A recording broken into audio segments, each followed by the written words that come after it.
ছবি দেখে একটি গল্প বলবো। গল্প হচ্ছে হাঁস ও মুরগি। এক ছিল হাঁস আর এক ছিল মুরগি।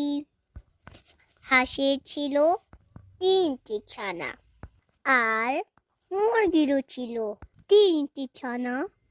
তাদের মধ্যে ছিল খুব ভাব।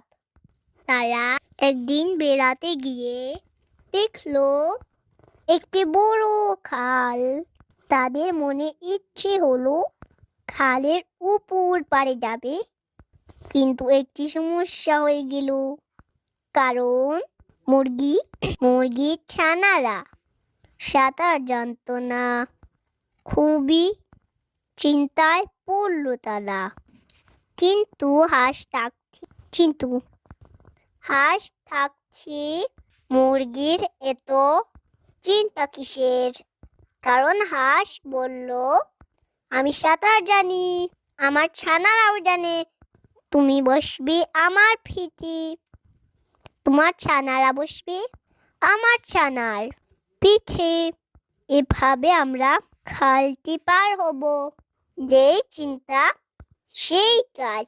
সত্যি সত্যি মুরগি উঠে বসলো হাঁসের পিঠে। মুরগির ছানারা হাঁসের ছানাদের পিঠে বসলো। হাঁস ও হাঁসের ছানারা মুরগি ও মুরগির ছানাদের নিয়ে সাঁতরিয়ে খালের উপর পাড়ে চলে গেল। মুরগি আর মুরগির ছানারা খুবই খুশি হলো। তাদের মধ্যে আরো ভালো বন্ধুত্ব হয়ে গেল।